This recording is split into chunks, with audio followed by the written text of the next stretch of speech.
अच्छा ये सबसे बड़ा मेरा सवाल आपसे ये IAS की जो बुक और बुक बाई की जो भर्तियाँ अटकी हुई हैं 2020 और 21 में जो प्रोसेस हुआ वो आज तक पूरा नहीं हो पाया है। एनरोलमेंट लिस्ट नहीं आई, रिजल्ट नहीं आया। ऐसे में छात्रों का भविष्य जो है वो इतना अनसर्टन फ्यूचर इस वक्त हो चुका है, उस पर क्या कुछ आप ये तो बहुत ही इम्पोर्टेंट और बहुत ही महत्वपूर्ण सवाल आपने पूछा है। बहुत कम लोग इस वक्त कम से कम मीडिया में पूछते हैं। वो ये देखिए उसको अगर समझना होगा। पहली बात तो ये कि देखिए तो सरकार से सवाल है। हम जैसे लोग आपकी तरह सवाल ही करने की कोशिश कर रहे हैं, आपके माध्यम से सवाल कर रहे हैं। लेकिन अगर इसको समझना हो कि क्यों अटका हुआ है तो हमको ये देखना पड़ेगा कि ये सरकार जितने भी तरह के रिक्रूटमेंट्स हैं उनमें क्या कर रही है। इंडियन आर्मी का भी रिक्रूटमेंट 3 साल से नहीं। आपने देखा है कि देश भर में आप किसी गांव कस्बे में चले जाइए, किसी भी गांव में जहां पे कि कोई भी मैदान हो, वहां पे आपको सैकड़ों ऐसे बच्चे मिल जाएंगे जो दौड़ते भागते तैयारी करते आर्मी में भर्ती के लिए, जिनके जीवन का सपना है कि उनको सेना में जाना है, देश की सेवा करनी है, अपने भविष्य के लिए कुछ करना है। तो ये आपको देश भर में ऐसे 3 साल से। और ऐसा अब सवाल आपके मन में ये आ सकता है कि हो सकता है कि शायद वैकेंसी ही ना हो। तो सरकार ने खुद बताया कि लाखों वैकेंसी आर्मी में, पैरामिलिट्री फोर्सेस में, हर जगह। तो एक तरफ वैकेंसी है, दूसरे तरफ देश के नौजवान तैयार हैं, और तीसरी तरफ ये सरकार है जिसका कोई इरादा ही नहीं है। वो चाहे एयरफोर्स हो, चाहे आर्मी हो, चाहे 3 साल से नहीं हुई। और बात कर रहे IAS की, जो हम X और Y की बात कर रहे थे, भर्तियाँ निकल चुकी हैं। 2020 और 21 की बात करते 22 में आएंगी कि नहीं इसका आप कुछ नहीं कह सकते, लेकिन 2020-21 में भर्तियाँ आई, लेकिन आज तक हम 2022 में बैठे हैं, यानी सालों साल लग जाते हैं कि भर्तियों का प्रोसेस पूरा हो पाएगा भी या नहीं। इस पर अब जो है वो क्वेश्चन मांग नहीं, यही तो कंसर्न है हमारा। देखिए पहली बात तो ये है कि भर्तियाँ निकलती हैं।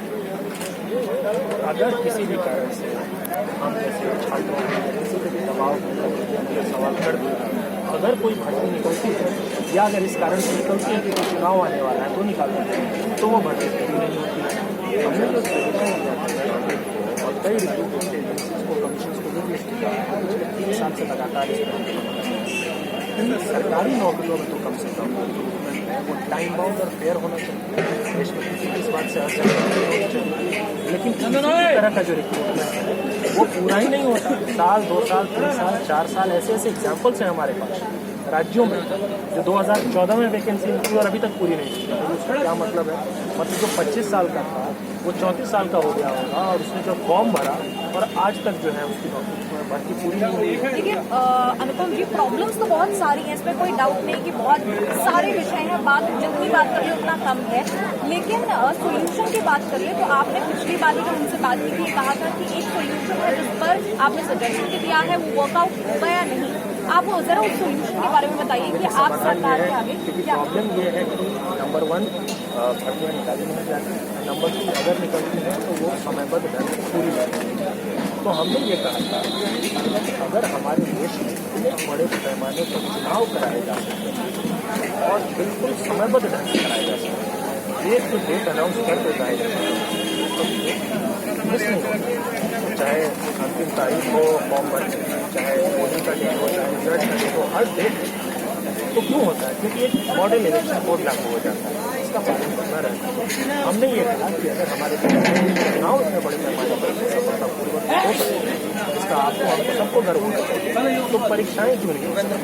अगर कोई विधानसभा खाली हो जाए, लोकसभा क्षेत्र खाली हो जाए, तो 6 महीने के अंदर वहाँ कोई ना कोई विधायक सांसद बनना चाहिए। ये अगर कानून है, 6 महीने से ज़्यादा विधानसभा और लोकसभा खाली नहीं रह सकती, तो फिर विभागों में भर्तियाँ क्यों खाली रहती हैं सालों साल?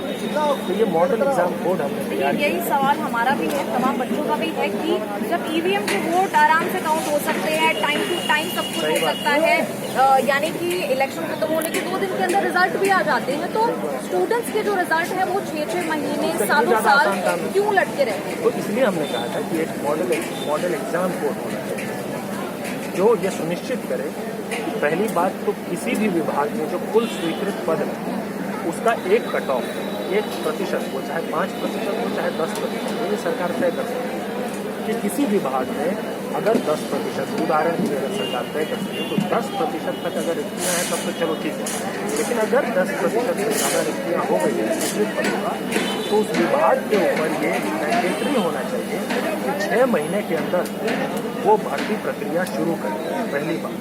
दूसरी बात, जब भर्ती प्रक्रिया शुरू हो तो विज्ञापन जारी होने से लेकर नियुक्ति तक की जो प्रक्रिया है वो मैक्सिमम अधिकतम 9 महीने में पूरी होनी चाहिए। हमने वो सारा कुछ करके देखा, सारे एक्सपर्ट से बात कर लिया, उन लोगों के ओपिनियन ले लिए जो लोग ऐसे कई एग्जाम्स करवा चुके हैं, छात्रों के, शिक्षकों के। हम थोड़ा बफर टाइम दे रहे हैं, 6-7 महीने में असल में पूरा हो सकता है, हम कह रहे हैं 9 महीने में पूरी हो जाए। तो अगर ये मॉडल एग्जाम कोड लागू हो जाए, इससे सरकार के सरकारी नौकरियों के प्रति और जो देश भर के लाखों करोड़ों युवा जो अपने भविष्य को लेकर अंधकार अनिश्चितता का भाव है, और जब नौजवान अपने भविष्य को लेकर अंधकार करेंगे तो क्या हमारे इसका डेमोग्राफिक डिजास्टर बनना शुरू हो गया।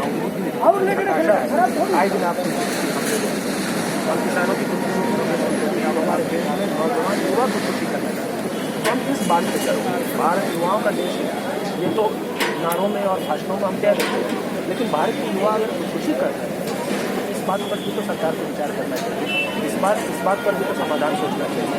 और भीषण बेरोजगारी है, मैं ये नहीं कह रहा हूँ कि इस समाधान से बेरोजगारी की समस्या पूरी तरह दूर हो जाएगी, उसके लिए और बहुत काम करने पड़ेंगे सरकार, उस पर भी हमने कई समाधान सुझाए, लेकिन सरकार इंगेज तो करे, इसको कंसर्न माने तो आप समाधान कब निकालेंगे, आप एक्नॉलेज करेंगे प्रॉब्लम है तब तो उसका सोल्यूशन निकालेंगे। एटलीस्ट एक कम्युनिकेशन चैनल है वो कहीं ना कहीं से ओपन करें कि आप अगर कोई भी फीडबैक देना चाहते हैं तो आप हमसे जुड़िए, बात करिए, भर्तियाँ अटकी हुई हैं हम सॉल्व करेंगे। तो ये जो कॉन्फिडेंस में लेने वाली बात है ये सरकार की तरफ से नहीं दिखाई नहीं दिखाई जाती है, इस सरकार के चरित्र में भी है। सरकार को लगता है कि वो जो बुलडोज जो मन है वो किया जा सकता है, मंत्री भी बुलडोजर हो सकता है, चुनाव चिन्ह बनाने वाली, तो ये बुलडोज करने वाली सरकार है। अब बुलडोज हर चीज़ को करेंगे, हम भर्ती करेंगे तो वो अपने हिसाब से करेंगे, निकालेंगे तो अपनी मर्जी से करेंगे, कब पूरा होगा वो हम देखेंगे। तो सबसे इम्पोर्टेंट बात है कि सरकार इस बात को एक्नॉलेज करे कि इस देश में बेरोजगारी एक भीषण संकट बन चुकी है। सरकार जब एक्नॉलेजमेंट करेगी तो उस संकट को सकारात्मक ढंग से, सार्थक ढंग से उसका समाधान करने की कोशिश होगी। अगर उसको एक्नॉलेजमेंट ही नहीं, आँख बंद करके रखेगी सरकार, शुतुरमुर्गी रवैया रहेगा, रेत में सर घुसा के कहा जाएगा कि नहीं सब चंदा से, तो फिर कहाँ से बेरोजगारी की समस्या दूर होगी। हम तो ये कह रहे हैं कि सरकार समझे कि देश का नौजवान परेशान है, बदहाल, और उसके पर्याप्त आंकड़े हैं, NSSO का आंकड़ा हो, CMI का आंकड़ा हो, खुदकुशी के आंकड़े हो, लेकिन फिर भी अगर सरकार नहीं समझेगी तो देखिए युवा तो एक बात आप समझ लीजिए, और आप अपने हाल में रेलवे के प्रोटेस्ट में देखा जब देश भर के नौजवान खड़े हो गए तो सरकार समझेगी तो अच्छी बात है, लेकिन इस देश के युवाओं को समझाना आता है। ऐसा नहीं है कि वो युवा हाथ पर हाथ खड़े बैठा रहेगा और सोचता रहे कि नहीं भाई विपक्ष तो किसी काम का नहीं है, मीडिया भी कुछ नहीं कर रही है, सरकार भी बेकार हो गई है तो हम कुछ नहीं करते जाएंगे, ऐसा नहीं होना है। और देखिए आपने RRB का जिक्र किया और देश भर में जो प्रोटेस्ट हुए, खासकर बिहार में जो प्रोटेस्ट हुए, उसके बाद अब जो उसका नतीजा निकल कर आया वो यही कि सरकार को आखिरकार झुकना पड़ा और तमाम जो डिमांड्स थी स्टूडेंट्स की वो माननी पड़ी। तो अब ऐसा क्या हो गया, जो वेरिएशन जो पहले कहती थी कि हमने तो कहा था कि हम 20 गुना ही चुनेंगे, अब वो वेरिएशन कहाँ गया? हाँ, वही तो मैं कह रहा हूँ ना, वो पहले जो सरकार जिस बात को अगर आराम से मान जाए, डायलॉग की जगह तर्क के आधार पर प्रोटेस्ट नहीं होते ऐसे। अभी वो जैसे अपने सारे बच्चे यहाँ प्रोटेस्ट कर रहे हैं, कॉम्पनसेशन डिमांड कर रहे हैं, तो डिमांड कर रहे हैं क्योंकि पिछले 2-3 सालों में कोविड के कारण, कम से कम सरकार का ऐसा करना है कि कोविड के कारण, हम नहीं कह रहे कि कोविड के कारण, सरकार ने तो बहुत चुनाव कैंपेन करा दिया, लेकिन सरकार कह रही कि कोविड के कारण नुकसान हुआ, तो ठीक है, अगर कोविड के कारण हुआ वो तो एक ह्यूमैनिटी का आया हुआ संकट था ना, उसके लिए कोई युवा तो जिम्मेदार नहीं है उस कोविड के कारण अगर उसके साथ दिक्कत हुई है तो उसको तो कॉम्पेंसेटरी अकाउंट मिलना ही चाहिए। जिसके जीवन का महत्वपूर्ण 2 साल कोविड की भेंट चढ़ गई तो एक वेलफेयर स्टेट में सरकार की क्या जिम्मेदारी है? कम से कम वो नौकरी नहीं मांग रहा है, वो तो अपॉर्चुनिटी मांग रहा है, अपॉर्चुनिटी मांगने में क्या देने में क्या दिक्कत है? अगर सरकार नहीं देगी तो यही हुआ जो है, फिर वो जो अपने तरीके से जो प्रोटेस्ट और व्यापक और जब सरकार के बाद में समझ में आएगा, जैसा आपने कहा आरआरबी एनटीपीसी ग्रुप डी वाले प्रोटेस्ट में देखा, शुरू में तो धमकी दे दी गई, भाई जो प्रोटेस्ट करेगा उसको नौकरी नहीं मिलेगी, उसको ये नहीं होगा, उसको हम सीधा कर देंगे, उसको हम टाइट कर देंगे। 2 दिन में समझ में आ गया, रेल मंत्री जी आके प्रेस कॉन्फ्रेंस कर देंगे, हमारे बच्चे हैं, हमारे भाई हैं, हम सब अपने हैं। तो ऐसी संवेदनशील भाषा का इस्तेमाल और इस तरह का सार्थक संवाद सरकार की कोई जिम्मेदारी है, A1 से सरकार है। क्यों यहाँ पे 20 दिन से बच्चे बैठे हुए हैं और सरकार की तरफ से कोई दम नहीं? किस बात का कम से कम डायलॉग तो होना चाहिए, किसी को तो पूछना चाहिए ना कि भाई क्या परेशानी है तुम लोगों को। अगर ये नहीं पूछा जा रहा तो किस बात का लोग, और अगर यही भड़क जाए, गुस्से में आ जाए किसी तरह, ये कहें कि अब हम यहाँ से मार्च करेंगे, संसद को मार्च करेंगे, हम कहें कि अब हम प्रधानमंत्री कार्यालय को मार्च करेंगे, तो फिर आप इन्हीं को उपद्रवी कहने लग जाएंगे। पहले आप धैर्य की परीक्षा लेते हैं और जब उसको चरम पे पहुंचा देते हैं, उनके पेशेंस का इम्तहान ले लेते हैं, फिर बाद में कहने लग जाते हैं कि भाई तुम गुस्सा क्यों दिखा रहे हो, अब तो हम तुमको सीधा कर देंगे, नौकरी नहीं देंगे। देखिए, भर्तियों पर वापस आते हैं अनुपम जी, ऐसी दिक्कत ही क्यों आती है कि भर्तियां निकाली तो जाती हैं लेकिन वो पूरी नहीं हो पाती? क्योंकि देखिए, हमने एग्जाम्पल दिया इलेक्शंस का, और तमाम यानी 10वीं के बोर्ड एग्जाम्स है तो उसका भी जो वो है वो टाइम पर आएगा रिजल्ट, लेकिन इन तरह की जो तमाम सरकारी बड़ी भर्तियां हैं उनपे हमेशा ये लैप्स देखा गया है कि हमेशा स्टूडेंट्स जो है वो सफर करते रहेंगे। ठीक बात है, देखिए उसका एक बड़ा कारण ही है सरकार की अहमियत। Basic problem is selection.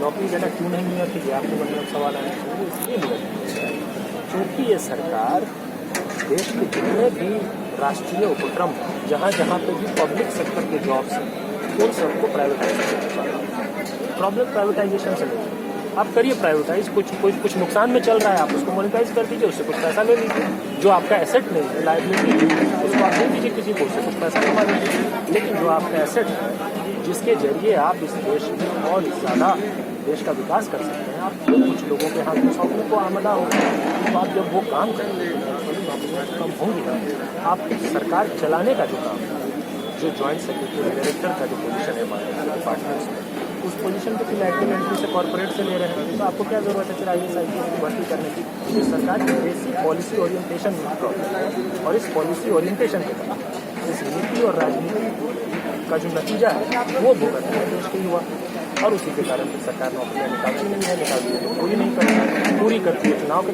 दबाव में, भर्तियों को पंचवर्षीय योजना बना देती है। हर बार जब सामने कोई इलेक्शन होता है रिक्रूटमेंट का एक स्टेप आगे बढ़ता है, सिर्फ इसलिए क्योंकि इंटेंशन ही नहीं है नौकरी देने की। देखिए, पहले आपने लैटरल एंट्री की बात की, पहले जॉइंट सेक्रेटरी के पदों पर ये जो नियुक्तियां हैं वो लैटरल एंट्री के थ्रू शुरू हुई, और अब देखिए किसी भी इस तरफ आगे बढ़ रहा है, जो असिस्टेंट प्रोफेसर के पद हैं, यानी PhD की जरूरत नहीं पड़ेगी, ऐसी बात, तो क्या आपका विरोध इसको लेकर भी? नहीं, वही तो मैंने कहा ना, देखिए कोई स्पेसिफिक भर्ती या स्पेसिफिक कमीशन की यहाँ बात ही नहीं, बात ये है कि इस वक्त इस देश को जो लोग चला रहे हैं उनकी जो नीतिगत समझ है कि देश चले कैसे, उसके केंद्र में ये बात है कि हमको कुछ नहीं करना है, सब कुछ हम कुछ प्राइवेट लोगों से कराएंगे। उसको जस्टिफाई करने के लिए प्राइम मिनिस्टर कह देते हैं कि government is not in the business of doing business, करने के लिए कहते हैं, लेकिन दो अलग चीज़ है। हम लोग भी तो नहीं कह रहे हैं ना कोई तेल साबुन बेचे सरकार, बिजनेस करने कहाँ कह रहे हैं, सरकार व्यापार ना करे, हम भी नहीं कह रहे करें, लेकिन क्या सरकार जो सर्विस डिलीवरी का काम है, जो सेवा का काम है, जो गवर्नेंस एडमिनिस्ट्रेशन का काम है,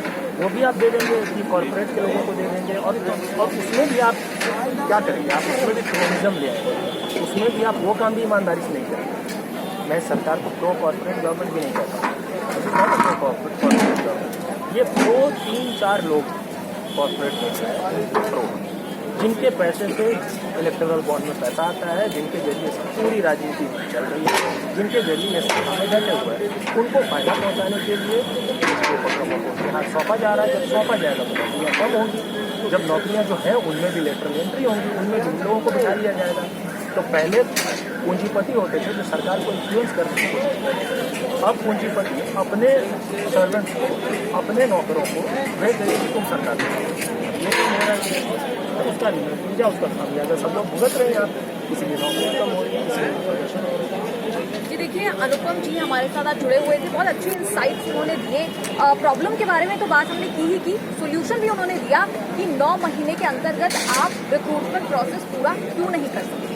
ऐसी ही और शिक्षा से जुड़ी खबरों के साथ हम आपके साथ दोबारा जुड़ेंगे। आप देखते रहिए न्यूज़ तक।